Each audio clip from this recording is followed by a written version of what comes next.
Thanks for waiting. We are fashionably late. I am hugely excited to have the Naomi Campbell with us today.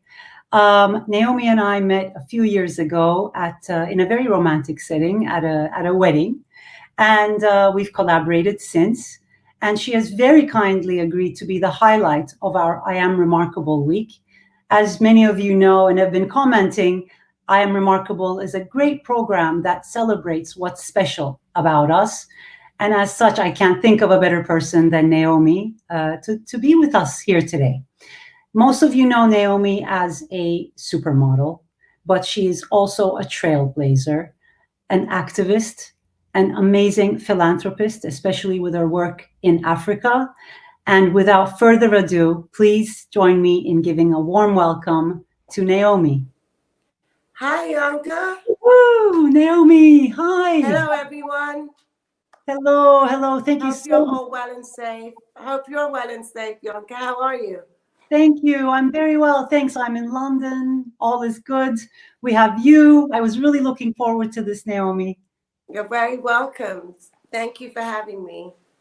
Thanks. So, Naomi, it's been a very interesting year, as they say, 2020. I want to get straight to the point. What's been your highlight, low light, your best day, your worst day? I really can't. I adapt. And I'm that kind of personality where that's how I've always been. So I adapt very quickly. And there hasn't been any low days for me. I mean, there's been days of sadness and grieving of people that I've lost and miss. But low days, that if you consider that a low day. But in terms of just, I go one day at a time, and I try to make the best out of my day. I go to bed exhausted every day. I go to bed very late because I work Europe, England, and then I get on and start doing United States. So East Coast and West Coast. So by the time I hit the hay, it's like 3, 4 a.m. And so my day starts a little bit later the next day. So I start my day around noon because of the time. I'm pretty much staying on American time, but there's not been any low days. This has been a lot of time of reflection. There's been some wonderful things that have happened during this pandemic time for me and for many people I know. It's just the way you have to think about things. You know, I understand that anxiety is a big play in a lot of people's minds and has affected a lot of people, mental illness. But I really try to do things that are positive for me to keep going. I can't afford to go down. So I just keep myself extremely active, and that keeps me full. I mean, I don't know you very long, but that positivity and that taking one day at a time is, I think, exactly what we need in this time, right? And you said there were some wonderful things that happened. We all need some positivity. What were the wonderful things that happened? There's just been things like, I did an American Vogue cover and wasn't planned to do it. It's my 50th year. I'm 50 years old this year. Putting together a docuseries with Linda, Christy, and Cindy. So there's been some great things where had we just been in our normal world, to get the time to come together and make these things actually happen would have taken a lot longer. Yeah. So it's just, and there's been wonderful things that have happened to many people that I know. And I just love the creativity that I've seen that's come out of this pandemic, the things that people are doing to get around, not being able to be in front of each other and to physically be there. It's been incredible. That's just been mind-boggling and amazing to see. And it shows me, like I did something with the African Leadership University, which is run by a friend of mine called Fred Swanica. And I wanted to talk to some of the students. And so we spoke to like 4 or 5 students in different parts of the continent of Africa, and just hearing things. What I love the most is the compassion towards everyone else that people are having towards each other, sharing Wi-Fi so that one of the students were able to speak and be on the show with me and be part of it. And the sharing aspect, you know, that's the part that the tip that I'm loving, that, you know, we can, you know, one person doesn't have something. I didn't have some cleaning stuff that I was freaking out about. Linda's like, okay, Naomi, I'm sending it down to you. You've got some pasta that I like. Okay, Linda, I'm sending this to you. This is what I like. This is for me. The kind of things that wouldn't maybe happen otherwise, right? No, when it comes to people like Linda's my family, I would share any pasta. I'd give her my last piece of bread. But it's, you know, I'm just saying that I just feel like people are more aware. And definitely we can't deny this, that people have now decided and realized and understand that they have a voice and their voice is important and they want to be heard. And I believe that is now going to sweep the globe. And the young generation do matter, because the young generation are and will be our future leaders. Absolutely. Absolutely. And just to pick up on something you said, I did want to ask you about that. You know, you really are a trailblazer. You have so many firsts. First Black supermodel on the cover of Time, on the cover of Vogue in 1988.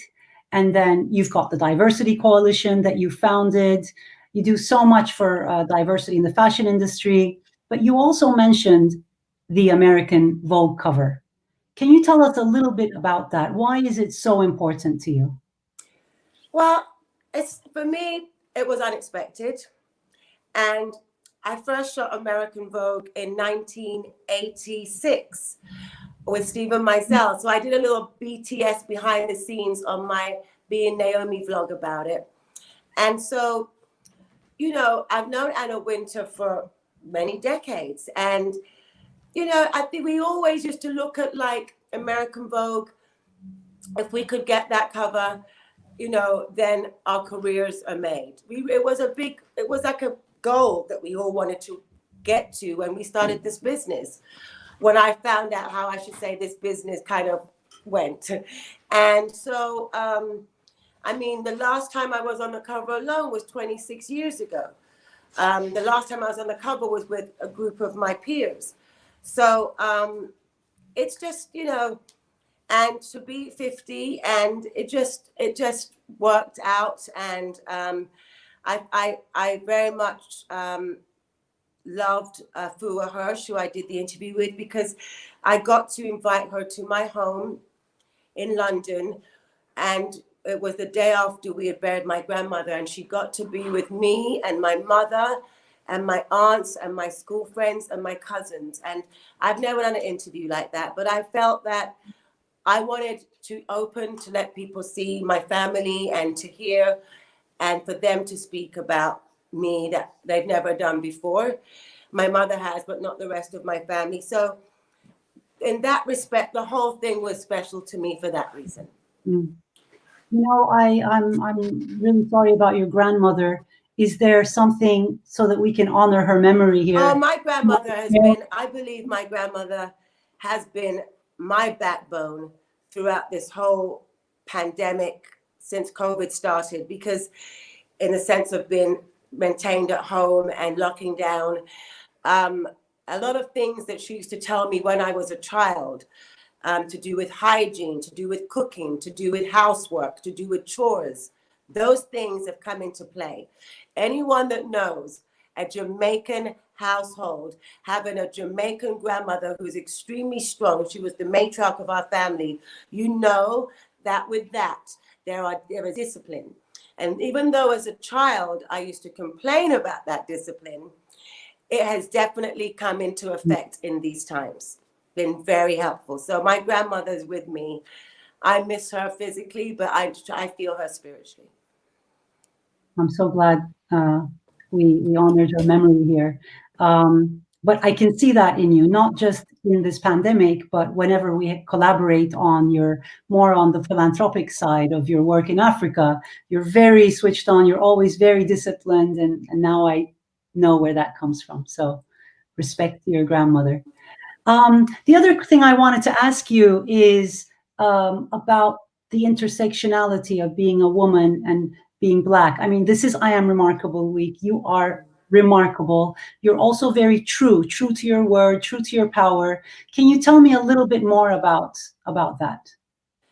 It's just the way I was raised. The women in my family, including mum, are very strong, very straightforward, and transparent. And that's the way I was raised, and that's the way, that I am. I'm not someone who comes with preconceived ideas. When people say to me, did you plan your life, your career?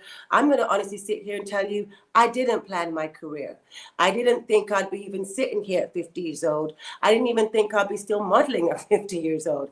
So because we were told back in the day that you only work for 11 years. So, I mean, for me, it's really about being true to yourself. I try to be true to myself. Of course, I've made hiccups along the way, but I will own my hiccups. I will own my mistakes, and keep going.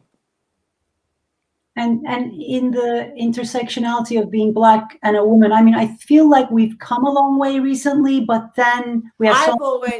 I've always. How do I start with this? Okay, so I'm going to split it up. In terms of being a model and in terms of being a Black woman, there are many times, let's go with the Black woman first. I'd walk into places, I'm the only one. I did not like it. People may feel like, no, not at all. I felt very inside. I felt very uncomfortable about it.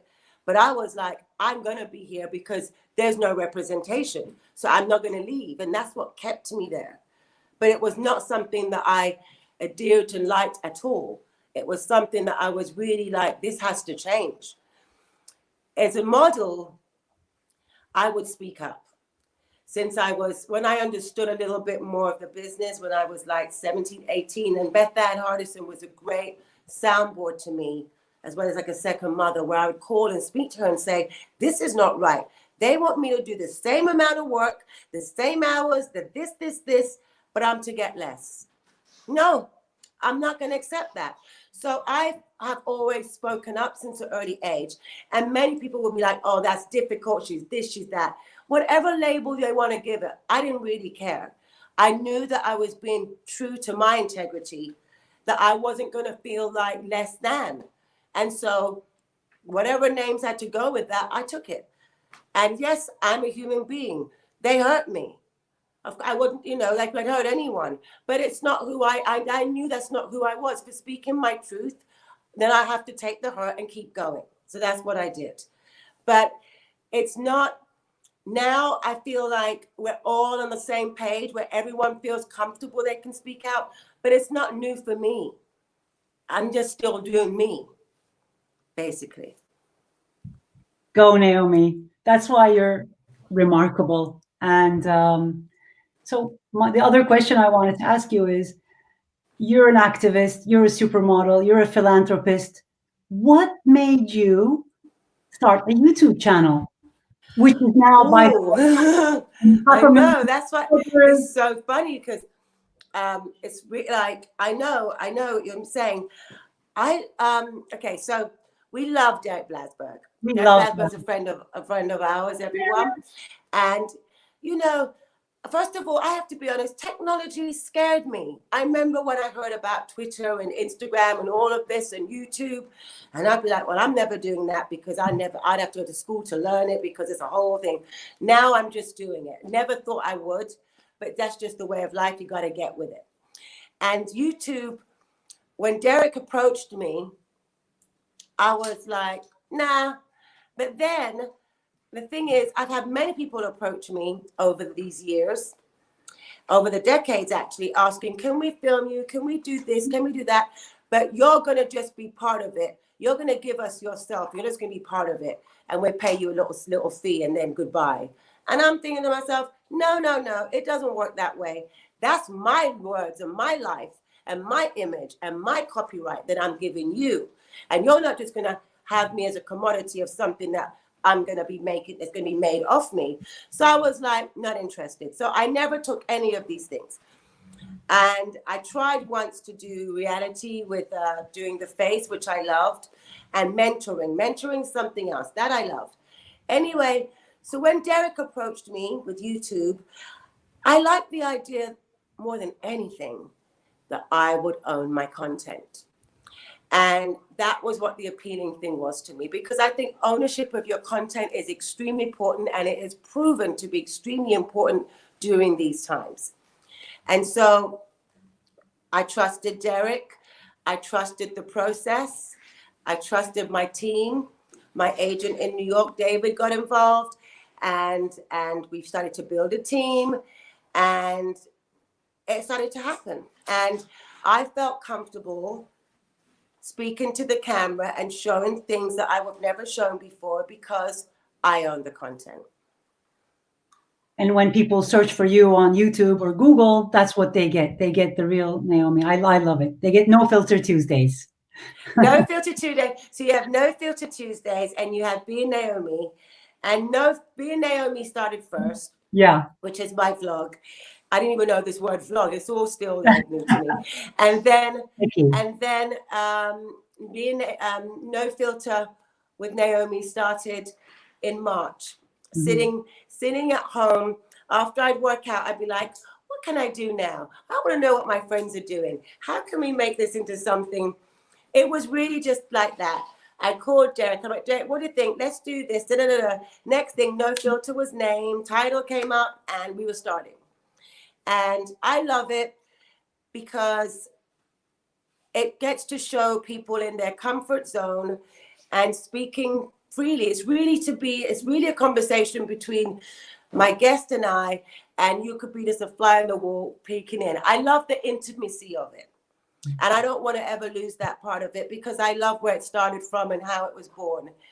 And Being Naomi shows you me and the things I do, the things I want to share, and just wherever I go. And I mean, I've taken Being Naomi all over the African continent.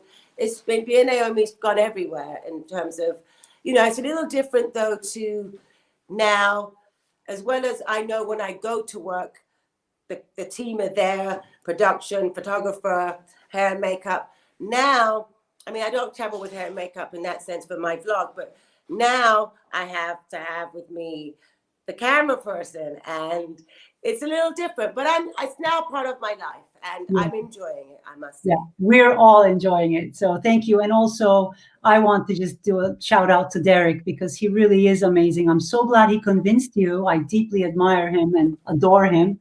And then you paved the way for the others. And now YouTube Fashion is a really, it's a huge, platform for everyone. So, but you were the pioneer of it. Well, so I just love that, what I do love about Google is that when we met again in July last year in Sicily, that, you picked up yourself. Google has gone to Africa. You did Google Nigeria. I love that, because I feel like a lot of people are saying, we're going to do this, we're going to do that, and don't do it. And you actually went and you are doing it. And you've got an office in Lagos. And for me, it's about people coming into the infrastructure of the continent and really showing their commitment. That's the only way it's going to work. Yeah. Thank you so much. Sorry. No, thank you. They're a great team, and they're doing great work that scales to the rest of Google globally. So thanks for your shout out to them. I know they'll appreciate it. So I think that was my last question. I know there are some questions that our viewers are asking. Wally Ahmadi. So I would like to read these for the sake of our viewers. Amazing to hear how you see past labels and take leaps, Naomi. Question: how do you define being remarkable? My goodness, how do I see past labels and taking leaps? This is a very interesting question. I don't see labels. I'm someone that's not defined by what has to be. I go on my instinct on most things. I go with how I feel and what I feel is right for me at that time. I've never been someone that I don't feel I try to follow trends. And that can go in all formats. It can go in clothing, it can go in, I just got to do what the timing is right for me. How do you define being remarkable? I think more than anything is about being yourself, being true to yourself, being true to your integrity, and staying dignified as much as you can. Thank you. Juana Gonzalo, amazed by your strength. What is the most important tip you will provide to parents when raising kids to be confident and strong? Maybe one tip from your grandmother when taking care of you. I feel like strength is, so my mother did always talk to me and prepare me in the sense of, and that she did since I was at school, because I went to a theatre art school. So she always prepared me for rejection, and to learn that rejection is not to be taken in a bad way, that you to keep going. So when I got to modeling, I kind of understood there would be rejection, and it didn't go as deep as it could have had Mum not warned me. And I really feel that that was a valuable lesson and talk that my mum had with me when I was younger. I'm just reflecting on that. How could I do that for my daughters? And another thing is, in my family, it was, you try. This came from Mum, this came from Grandma. This was like, you have to try 110%. You know that you're a Black woman. You know that you're going to have the odds. Why the odds? I don't know. But because I'm someone who, I've always been against the odds. I believe my whole career has been based on a challenge. I rise to the challenges. I'm not afraid of the challenges. And if they work out, I'm happy. But it was always that you had to give that extra, which I've always known to. Mm-hmm. Defy the challenges. Naomi, you're such an inspiration. You're known to be a very hardworking person. Yes. Is it what it takes to stay on top, as you've done for decades? Did you have to sacrifice things for your success? I mean, of course you sacrifice things, but it's like, I won't call it a sacrifice. I mean, like, you want things to happen, like, personally in your personal life when you want it to happen. But then I'm someone, as I said, I'm going to go with my instinct, and I'm going to go with what the universe said is meant to happen when it's meant to happen. So a lot of people are like, you're not a mom yet, you're not this yet. It's not my time. I'm where I'm supposed to be, and I'm comfortable with where I am now and where I'm still going to go. And I will go, simple cliche you may say, but I will go with the flow of on the timing of my time here. That's how I am. I mean, it's not that I can't get into preconceived. It just makes it just unnecessary.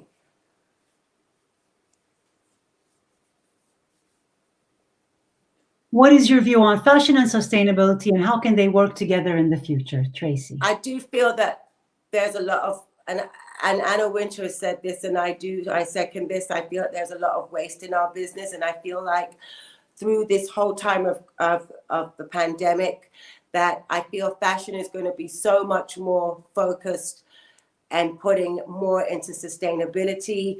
And I feel like you're going to see so much more coming out of the fashion industry, finding a new way to do things and focusing specifically on this period, because we just have to. This is the way of the new world, and we want to be part of the new world. So fashion has to be inclusive of what the new world's going to do and their actions that they're going to take. And every day there's more and more actions. So great question. Thank you. Lisa, thank you so much for being here, Naomi. Looking back, what's the number one advice you'd give your past self when first starting your career? Don't give up. Don't give up. It's, it's that simple. I mean, I know that there can be those times we just feel, oh my goodness, this isn't happening for me. It's going to happen. It's going to happen when it's supposed to happen. And don't ever think don't ever think about this fame thing, because this fame thing, I think, is a double-edged sword. I'm not into it. You have to love what you do and do it with the best of your ability. Whatever else comes with that, comes with it. That will come with it if it's meant to come with it. But do it because you love it and you're passionate about it.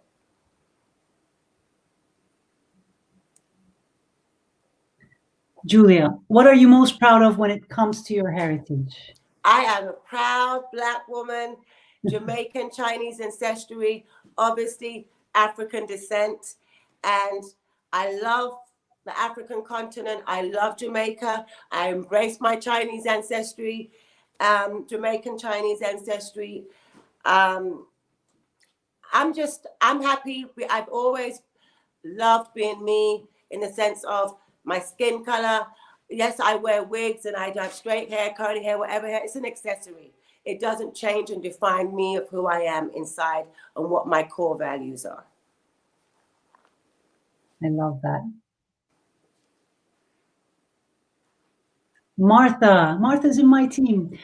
+1 to Khalid's question. And what advice can you give others when they face subtle racism that makes them feel marginalized?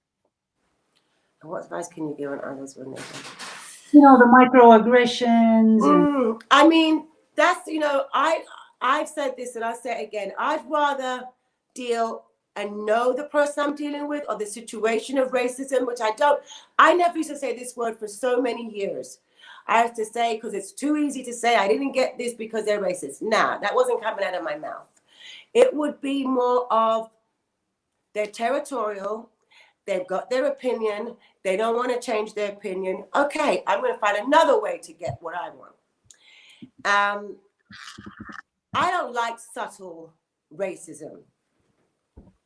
I rather have it full throttle in my face and know what I'm dealing with and know how to combat it, than to have this subtle underlying, under the carpet racism, which I don't like, which I'm sorry, I feel that more a lot in UK, where it's not in your face, but you know it's there. I'd rather it be here and me deal with it how best I can deal with it in the situation. How do you deal with it when it's like I find that really hard. I find that, when I talk to my team members as well, how do you deal with it when it's subtle, but it's real?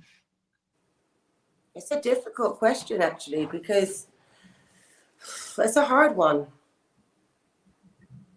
It's a hard one because when you feel it and you know it's there, and you can't explain it because you just feel it in your stomach and you know it. And others may disagree with you, but you know what you feel. And someone always said to me, don't ever let anyone change the way you feel. And I say it a lot because it is so important. But how do you deal with that, especially with a team?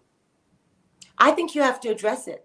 You have to call it out, and you have to address it when you feel it, because I feel like if you let it linger, it can manifest into something much bigger and cause you more problems down the road. You have to address it right there and then. Yeah, I agree. You have to find a way to bring it up where it's not accusatory, where but you can still say how you feel. I'm feeling this energy right now. Am I right? Yeah. I hope that I'm wrong, but this is what I feel. And, I think then you'll get a conversation and you'll start to hear what other people in that room probably agree with you and feel the same thing. Yeah. But just don't want to say it. Yeah. I think that's a great way to put it. Yesterday, I had a session with the Black and Latinx members of my team, and I heard such stories. And, some of them had the courage to say something. Some reported it. Some just moved on. And of course, I think it's great to talk. I think it's great advice to talk about how it makes you feel, because that's not accusing the other person outright, but it allows to address it. I thank you for that great advice. And of course, if it's really bad, you should always report it. Mm-hmm. I think that's great advice. Thank you. Right, more questions. I think one more and then we're set. Cherie, listening today, I'm struck by the feeling that you are only just getting started. What is next for Naomi? Oh my goodness. No pressure. You just Well, no. I started Omi Media, which is my docu-series will be part of that. And anything I want to do that's outside of me, not necessarily with me involved. My thing is sharing and mentoring and Africa. And basically lending my voice and my platform to anyone that I believe in. I may not be British, but I live in the United States. And so for me, it's all eyes on Georgia. We have to help Georgia. I don't want to see my race, no matter what country, have to be under voter suppression. We now know that we have a voice. We now know that our culture has helped to put the next president of the United States in his seat. We have a strength and we have to use it. And we must never let anybody keep us down. So I feel now that I have a big family and I won't sound out of place anymore. And there's many things that I want to do. My book, write a book. I don't know. I'm just enjoying all these wonderful ideas. I want to share people's stories that I think the world should see and know. And so that's why I started Omi Media. And I want to just make everyone, when they say the globe, really be in touch with what's going around in the globe. And I'm blessed that I do travel around the globe enough that I think I'll be able to do that. Go, Naomi. One last question from me. Yeah. You are not just a pioneer trailblazer, you're really kind and generous, and you really give credit to all the people that have been a big part of your life. I know Azzedine Alaia, Nelson Mandela. Azzedine Alaia was my papa. Yeah. President Nelson Mandela was my tata, he called me his honorable granddaughter, which was a true honor for me. So unexpected. I was so shocked when that happened. I've been blessed. I was blessed to have him in my life for 20 solid years. And it's the words that he didn't say that mattered. I could sit with him and hold his hand for an hour at the dinner table, and it's what he didn't say. Most humble, incredible, forgiving. I mean, most people would be like, after what he went through, why should he forgive? Right. He should be, not at all. He's the most forgiving man I ever met. And Azzedine Alaia was a very similar type of person who was a major influence in my life since I was 16, embraced me, brought me into his home, lived under his roof. Also very humble. What they both had, these men, was humble, forgiving, so full of humility, and very protective. And I really believe that I've been, like other people like Gianni Versace, that were in my life when I was younger, that I feel protected me from a lot of things that I hear about, that I care about knowing and want to help to stop and bring awareness to stopping. But I never got involved in, because I was so lucky and blessed to have these wonderful people in my life. Wonderful family, I should say. Extended family. Extended family. And what is the best piece of advice that you got from them or anyone else? Oh, President Mandela said to me that I should never be ashamed of who I am. I should speak my truth and use who I am to help others. And that's something that I've tried to live by. I don't ever want to I don't like being put on a pedestal, because I'm human and I'm human. We all make mistakes. But in terms of using myself to help others, I try to live by that. Yeah. That's why you're so remarkable. Naomi, my mother's been watching, making comments, my 5 daughters. And so. Oh, wow. You have 5 daughters. How amazing. she's making comments on the. So on behalf of my whole family and my Yonca, thank you for having me. Team and everyone who's been watching, thank you. You're just amazing. Thank you so much for having me. Thank you everyone for watching. This has been so thrilling and delightful. Thank you. Really amazing. Thank you so much. Have a great day and be safe.